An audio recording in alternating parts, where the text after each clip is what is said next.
આપણી વાત ટૂંકમાં એકદમ 30 સેકન્ડમાં.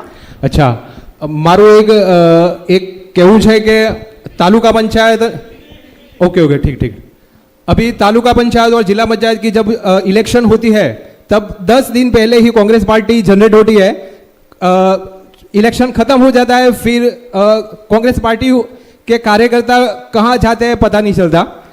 और दूसरा एक कहना है कि जब इलेक्शन आता है उसके 10 दिन पहले ही स्टार्ट होता है कि ये कांग्रेस पार्टी के नेता ढूंढते रहते हैं कौन कार्यकर्ता है, और वो इलेक्शन खत्म होने के बाद नहीं रहता.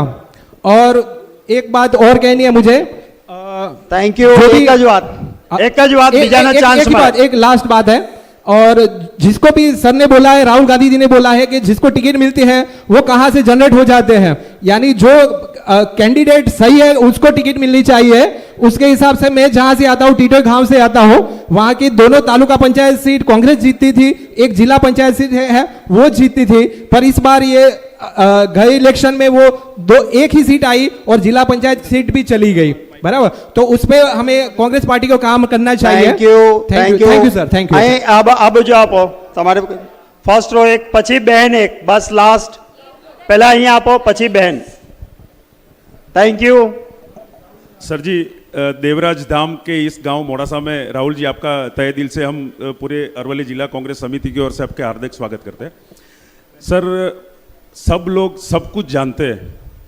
एक बात यह है कि बूथ लेवल पे जो भी कार्यकर्ता कार्य करता है, जो यहाँ पे बैठे हुए मेरे साथ, उनका जो काम है, एक पेज पे एक पन्ने पे कितने मतदाता है, उनका जो हिसाब ऊपर तक जाना चाहिए. और उसके लिए हमारे पास जो मैकेनिज्म होनी चाहिए, दैट इज वेरी इंपॉर्टेंट, और उसकी ऑथेंटिसिटी भी होनी चाहिए. मैं आपको जी थोड़ा सा बता देता हूं. हम, जैसे मैंने कहा, हम डिस्ट्रिक्ट में लीडरशिप ला रहे हैं. हम जो सचमुच में डिस्ट्रिक्ट का लीडर है और डिस्ट्रिक्ट को डेवलप कर सकता है, उसको हम डिस्ट्रिक्ट प्रेसिडेंट बनाएंगे. पहली बात. दूसरी बात, आजकल हम किसी को मेजर नहीं करते, किसी को नापते नहीं है. कौन काम कर रहा है, किसकी कितनी पकड़ है, किसका बूथ जीतता है, किसका बूथ हारता है, यह सब हम डेटा निकालेंगे. और हम प्रोडक्टिव कंपटीशन शुरू कर देंगे. उदाहरण देता हूं. मान लीजिए हम गुजरात में चुनाव जीते, बेस्ट परफॉर्मिंग डिस्ट्रिक्ट से मंत्री बनेगा. अगर कोई ऐसा डिस्ट्रिक्ट है जहां पे मतलब मान लो 6 सीटें हैं और वहां पे हम 1 सीट जीते और गुजरात का सबसे बड़ा नेता उस डिस्ट्रिक्ट को चला रहा है, तो उसको चांस नहीं मिलेगा. हमारा कहना है कि भैया आप बड़ी बड़ी बातें मत करो, गुजरात की, जापान की, अमेरिका की नहीं. आप सबसे पहले 40 लोग, 41 लोग, सबसे पहले आप हमें यह बता दो, हमें यह दिखा दो कि आप डिस्ट्रिक्ट को खड़ा कर सकते हो. उसके बाद जो ब्लॉक के नेता लिए घूमते रहते हैं, आप क्या ब्लॉक को खड़ा कर पा रहे हो या नहीं? और आप अपने आप को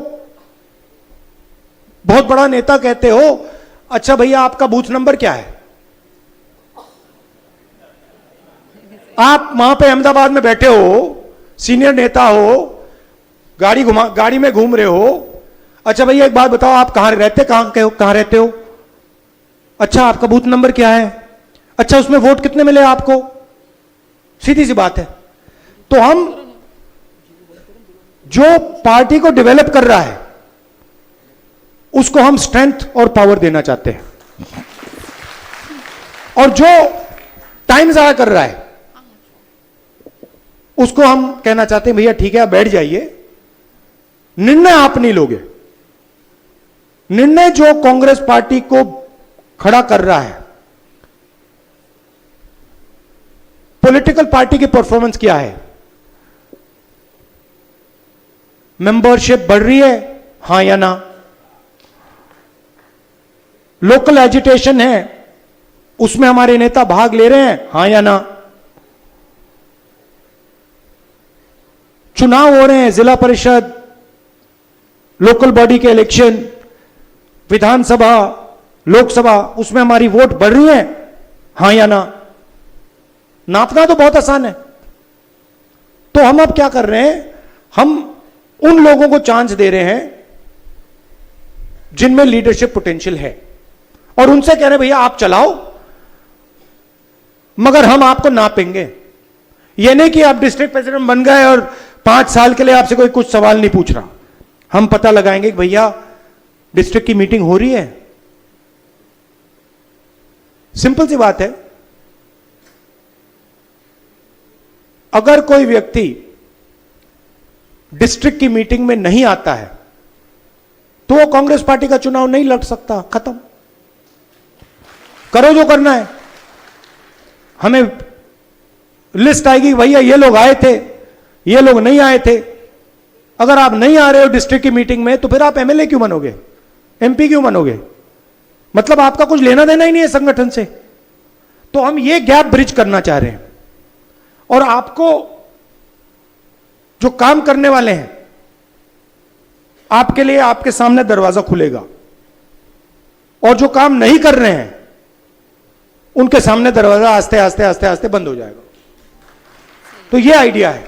और कोई कुछ पूछना चाहता है, कहना चाहता है? Yes sir, welcome sir.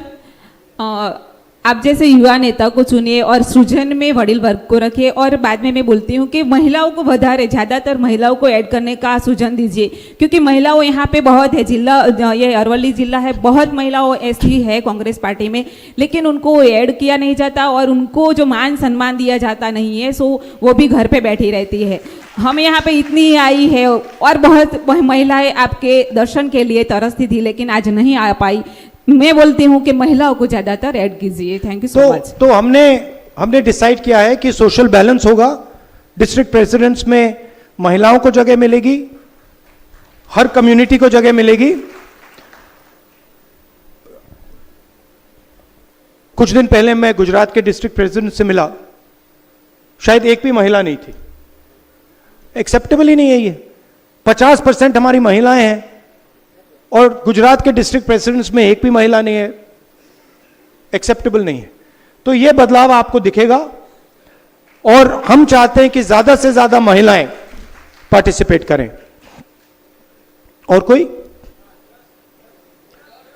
हां भैया, पीछे से कोई? हां जी, बताइए।